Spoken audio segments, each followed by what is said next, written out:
He sat around waiting for more dialogue. But when a long time had passed and there was no more, he decided that the game was trying to send him a message.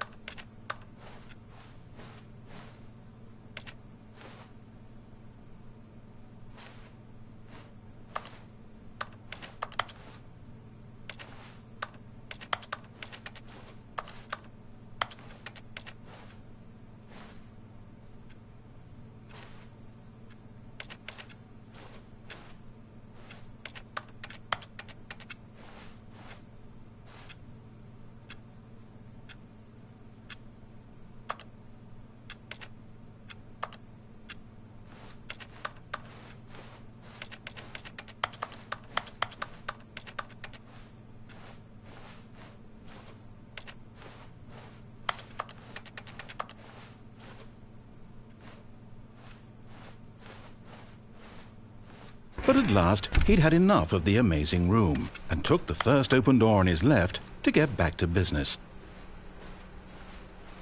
Stanley was so bad at following directions, it's incredible he wasn't fired years ago.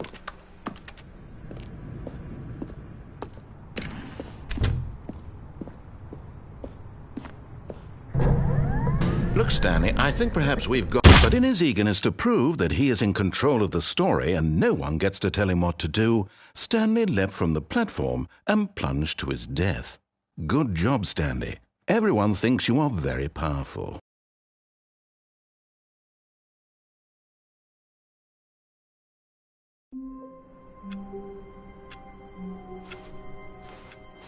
All of his co-workers were gone. What could it mean? Stanley decided to go to the meeting room. Perhaps he had simply missed a memo.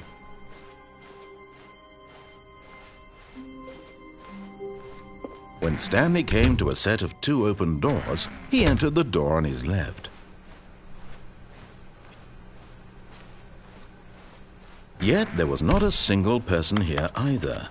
Feeling a wave of disbelief, Stanley decided to go up to his boss's office. Coming to a staircase, Stanley walked upstairs to his boss's office.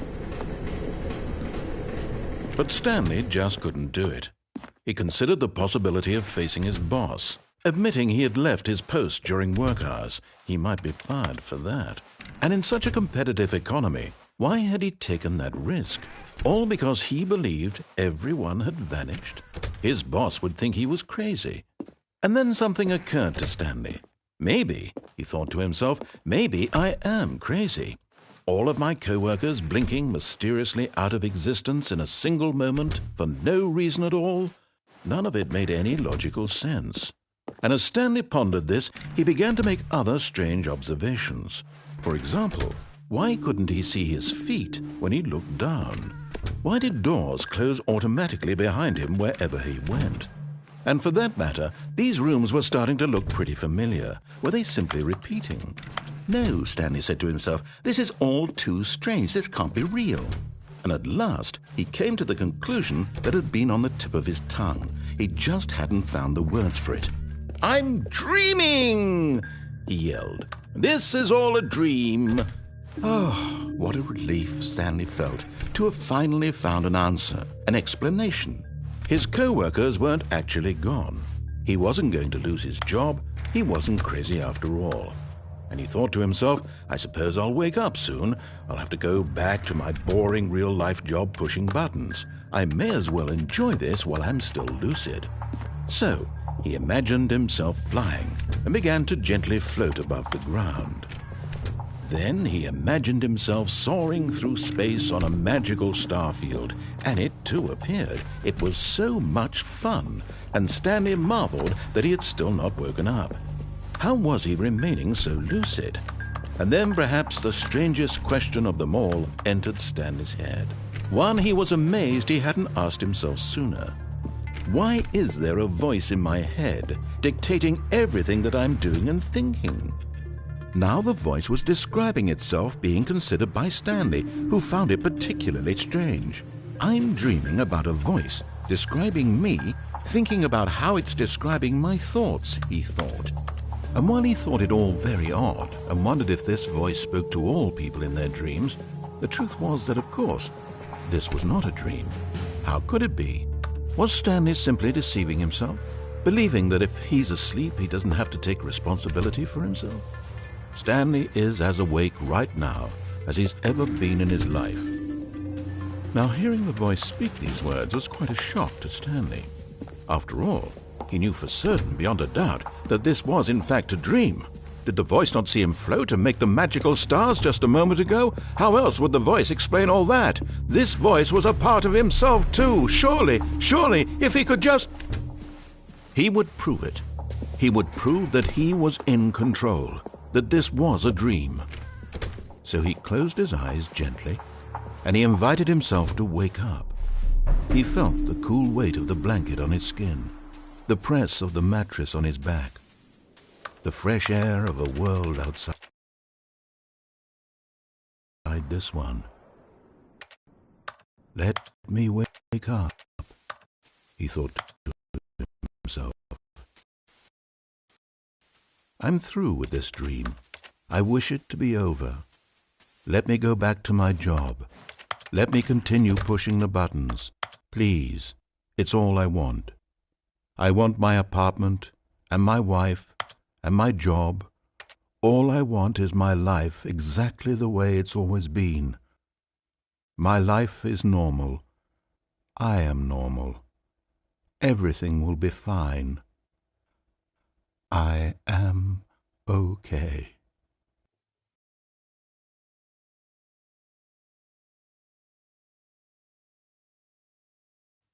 Stanley began screaming. Please, someone, wake me up. My name is Stanley. I have a boss. I have an office. I am real. Please, just someone tell me I am real. I must be real. I must be. Can anyone hear my voice? Who am I? Who am I? And everything went black.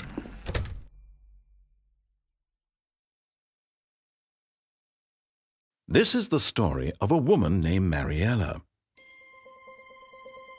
Mariella woke up on a day like any other. She arose, got dressed, gathered her belongings, and walked to her place of work. But on this particular day, her walk was interrupted by the body of a man who had stumbled through town talking and screaming to himself, and then collapsed dead on the sidewalk. And although she would soon turn to go call for an ambulance, for just a few brief moments she considered the strange man. He was obviously crazy, this much she knew. Everyone knows what crazy people look like.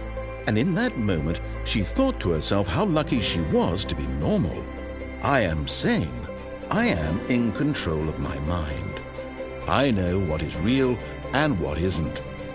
It was comforting to think this, and in a certain way, seeing this man made her feel better. But then she remembered the meeting she had scheduled for that day. The very important people whose impressions of her would affect her career, and by extension, the rest of her life. She had no time for this, so it was only a moment that she stood there, staring down at the body. And then she turned and ran.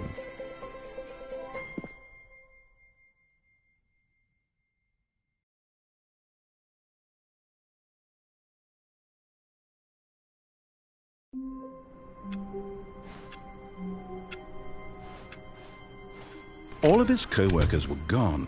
What could it mean? Stanley decided to go to the meeting room. Perhaps he had simply missed a memo.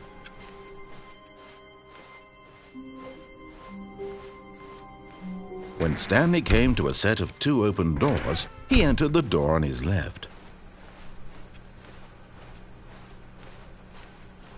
Yet there was not a single person here either.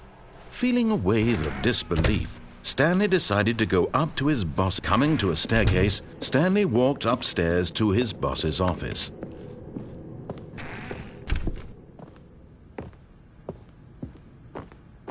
Stepping into his manager's office, Stanley was once again stunned to discover not an indication of any human life. Shocked, unraveled, Stanley wondered in disbelief who orchestrated this. What dark secret was being held from him? What he could not have known was that the keypad behind the boss's desk guarded the terrible truth that his boss had been keeping from him. And so the boss had assigned it an extra secret PIN number, 2845. But of course, Stanley couldn't possibly have known this. Yet incredibly, by simply pushing random buttons on the keypad, Stanley happened to input the correct code by sheer luck. Amazing. He stepped into the newly opened passageway.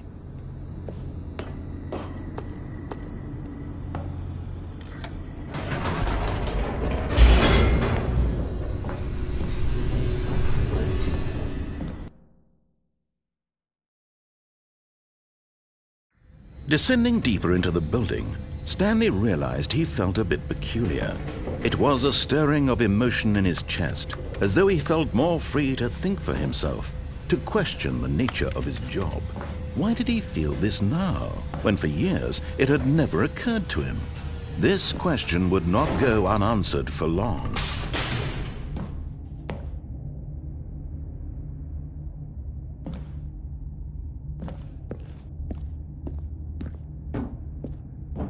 Stanley walked straight ahead through the large door that read Mind Control Facility.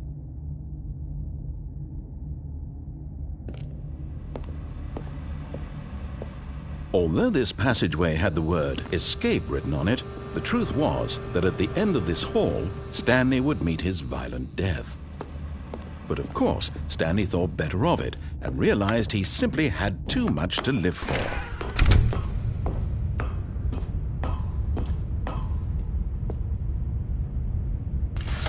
The lights rose on an enormous room packed with television screens.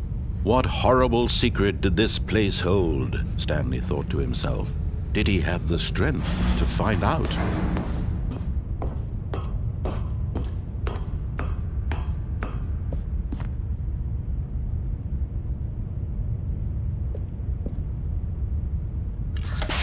Now the monitors jumped to life, their true nature revealed.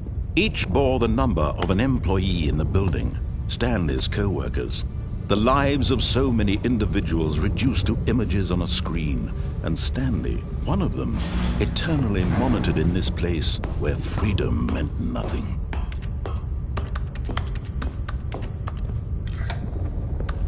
This mind control facility, it was too horrible to believe. It couldn't be true.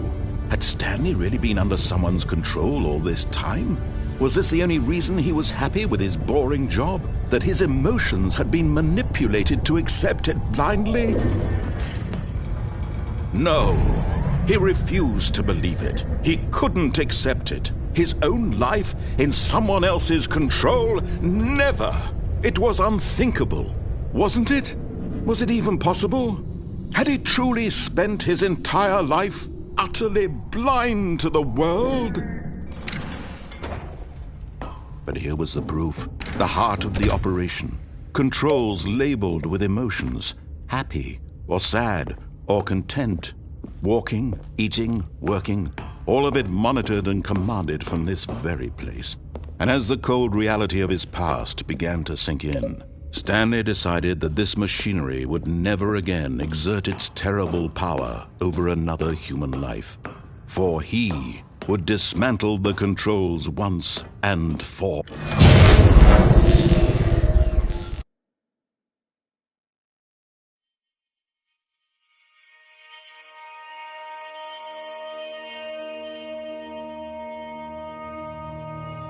Blackness and a rising chill of uncertainty.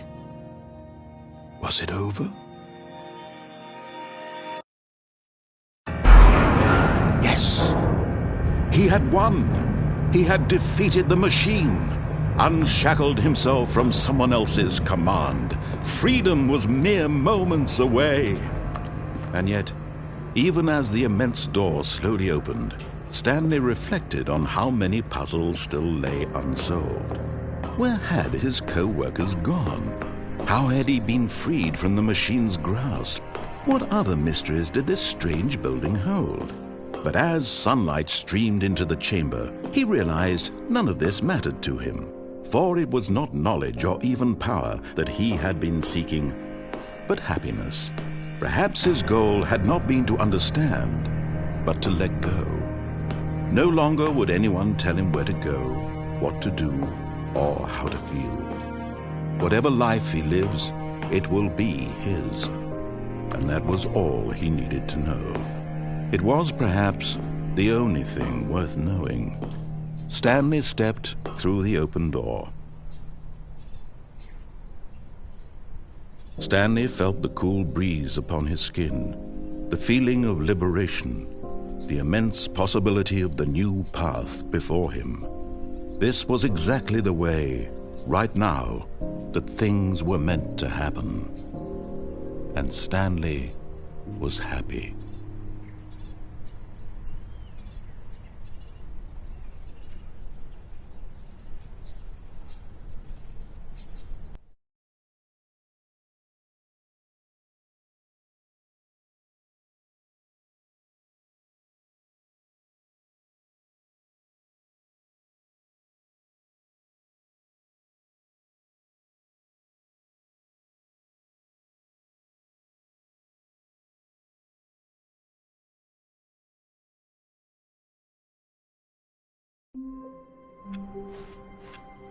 All of his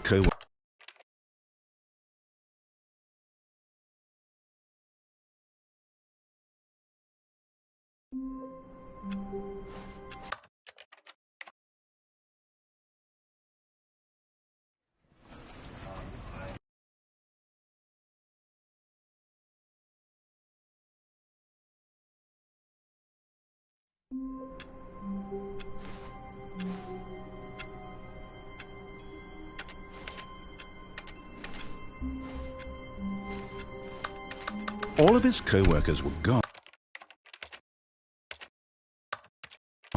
What could it mean? Stanley decided to go to the meeting room. Perhaps he had simply missed a memo.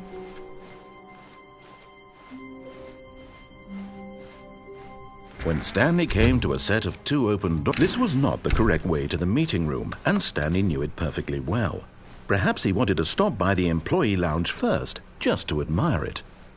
Wow, yes, this room. But eager to get back to business, Stanley took the first open door on his left. Stanley was so bad at following directions, it's incredible he wasn't fired years ago.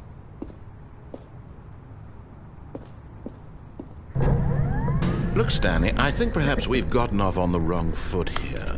I'm not your enemy, really, I'm not. I realize that investing your trust in someone else can be difficult, but the fact is that the story has been about nothing but you all this time. There's someone you've been neglecting, Stanley. Someone you've forgotten about. Please, stop trying to make every decision by yourself. Now, I'm not asking for me. This is it, Stanley.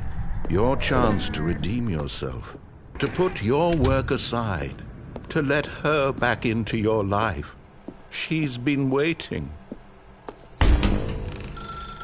That's her, Stanley. You need to be the one to...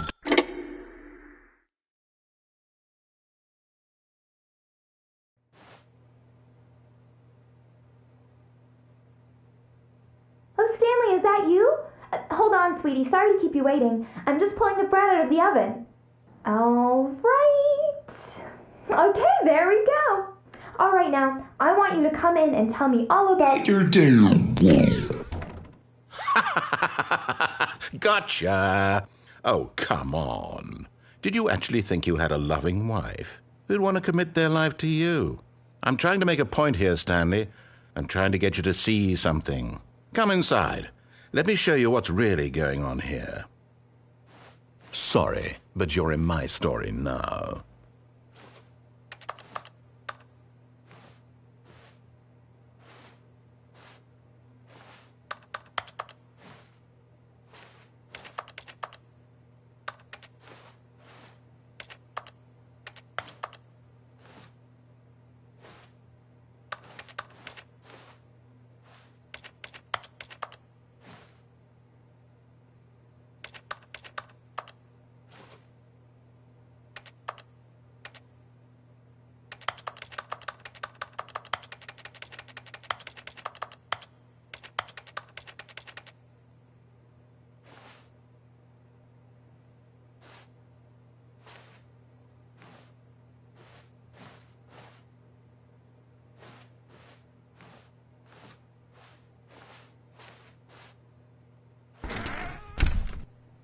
This is a very sad story about the death of a man named Stanley.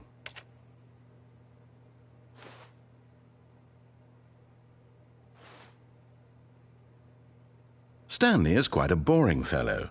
He has a job that demands nothing of him, and every button that he pushes is a reminder of the inconsequential nature of his existence.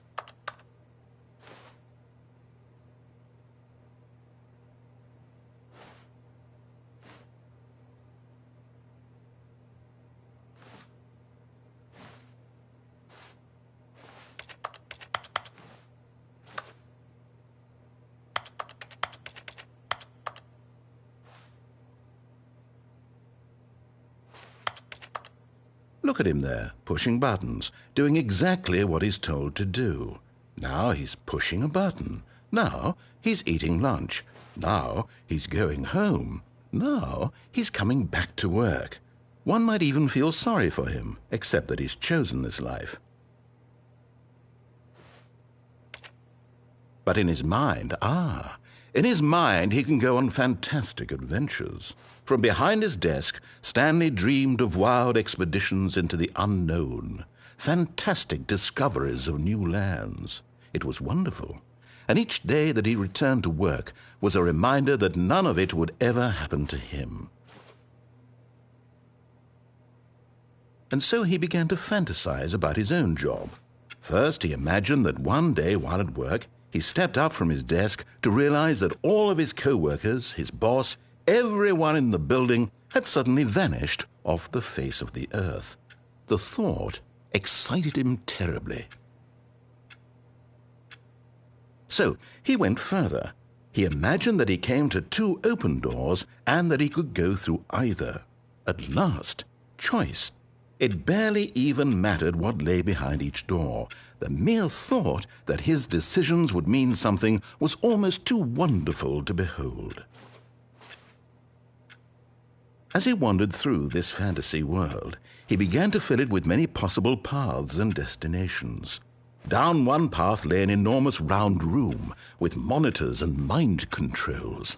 And down another was a yellow line that weaved in many directions. And down another was a game with a baby. And he called it the Stanley Parable.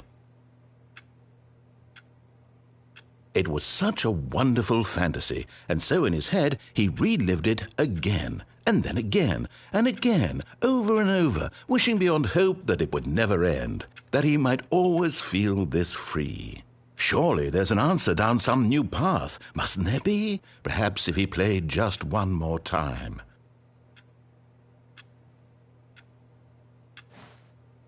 But there is no answer. How could there possibly be? In reality, all he's doing is pushing the same buttons he always has. Nothing has changed. The longer he spends here, the more invested he gets, the more he forgets which life is the real one. And I'm trying to tell him this, that in this world he can never be anything but an observer, that as long as he remains here, he's slowly killing himself. But he won't listen to me. He won't stop. Here, watch this. Stanley, the next time the screen asks you to push a button, do not do it.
You see?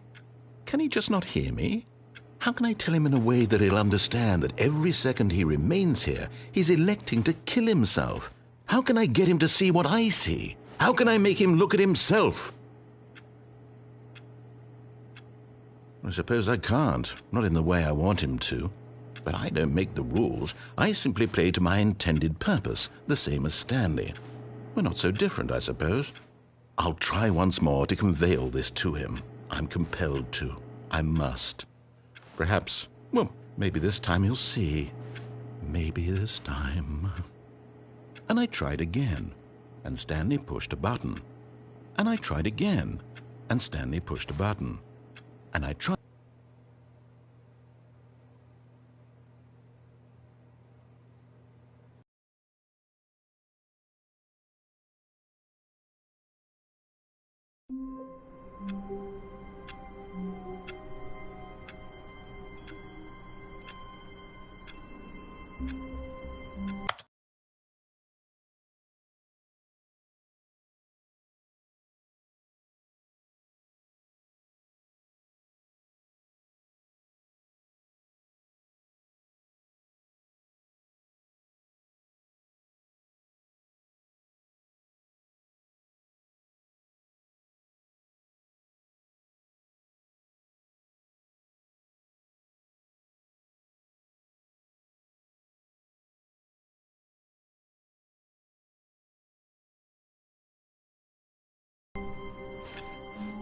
All of his co-workers were gone.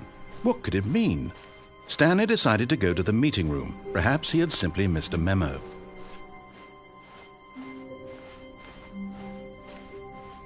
When Stanley came to a set of 2 open doors, he entered the door on his left. Yet there was not a single person here either. Feeling a wave of disbelief, Stanley decided to go up to his boss's office. Coming to a staircase, Stanley walked upstairs to his boss's office.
Stepping into his manager's office, Stanley was once again stunned to discover not an indication of any human life. What could it mean? Stanley wondered aloud to nobody. He began wildly tearing through papers on the boss's desk, pulling books off the shelf, looking behind paintings, desperate for clues to his situation. But his attention was caught by a keypad behind the boss's desk. What could its purpose be? In fact, this keypad guarded the terrible secret that lay buried below his feet. And so the boss had assigned it an extra secret PIN number, 2845. But of course, Stanley couldn't possibly have. Yet incredibly, by simply pushing random buttons on the keypad, Stanley happened to input the correct code by sheer luck. Amazing. He stepped into the newly opened passageway.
Whoops. Nope. Never mind. Stanley actually got back into the elevator and went back up. Silly me. Why did Stanley do that when he knew that it would just lead back to his boss's office? Well, that's a great question. I just can't wait to find out.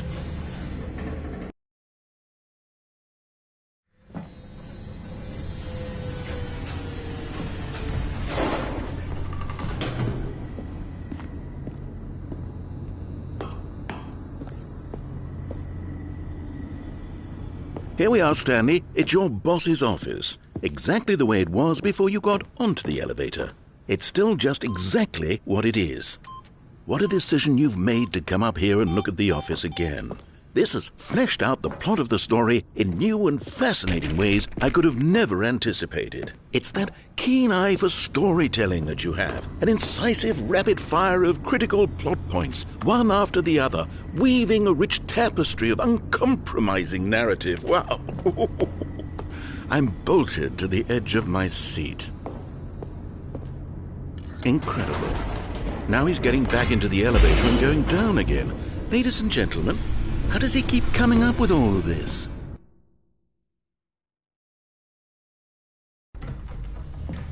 Surely this time Stanley will walk forward into the spooky corridor, won't he? Did you think we were going to go forward down the spooky corridor? No. It's time once again to go back up in the elevator. I can't even begin to grapple with what might be up there. Is it the boss's office again? Or what if it's the boss's office this time? The suspense is killing me.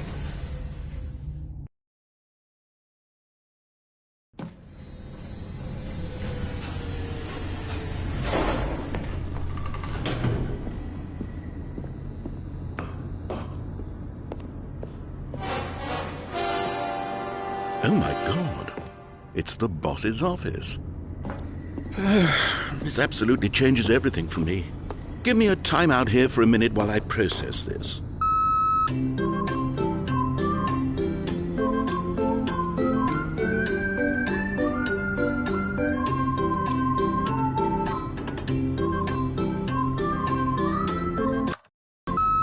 Okay, I'm ready. I'm prepared to embrace this stunning revelation and to move forward with... No! No, wait! No! I need more time to process.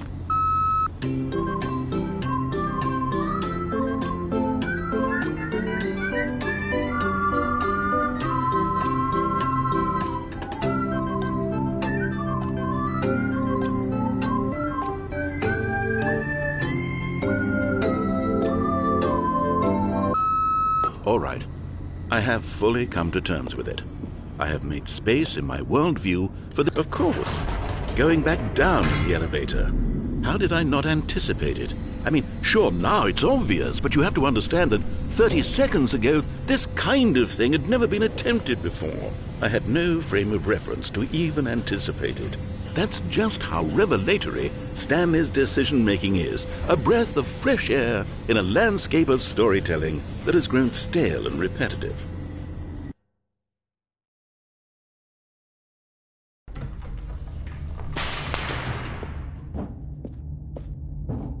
Stanley walked straight ahead through the large door that read Mind Control Facility. Although this passageway had the word Escape written on it, the truth was that at the end of this hall, Stanley would meet his violent death.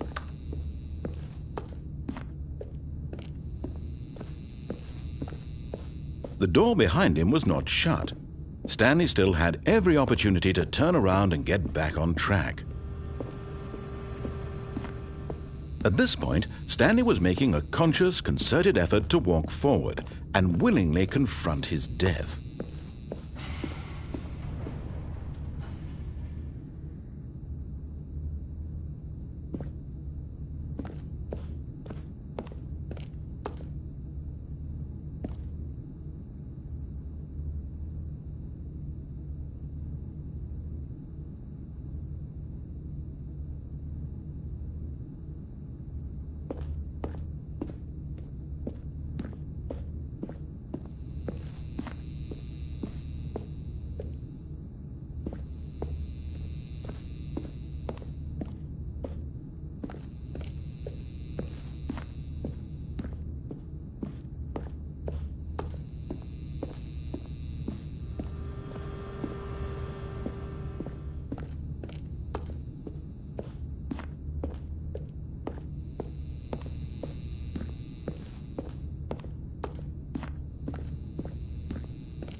But of course, Stanley thought better of it and realized he simply had too much to live for.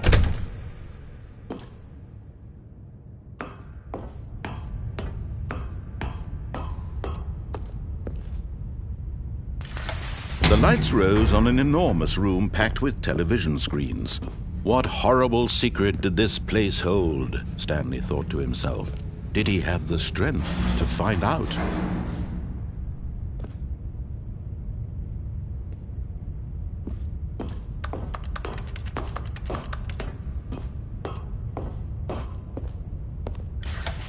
Now the monitors jumped to life, their true nature revealed. Each bore the number of an employee in the building, Stanley's co-workers. The lives of so many individuals reduced to images on a screen, and Stanley, one of them, eternally monitored in this place where freedom meant nothing.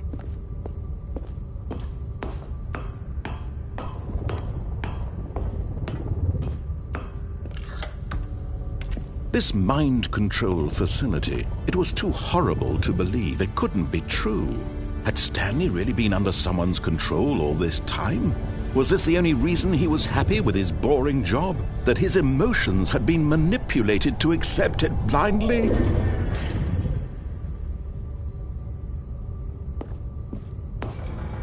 No, he refused to believe it. He couldn't accept it. His own life in someone else's control? Never! It was unthinkable, wasn't it? Was it even possible? Had he truly spent his entire life utterly blind to the world?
But here was the proof.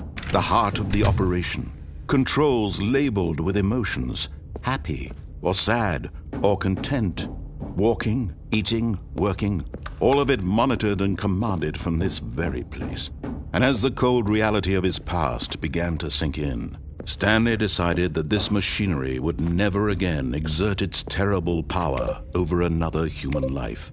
For he would dismantle the controls once and for all.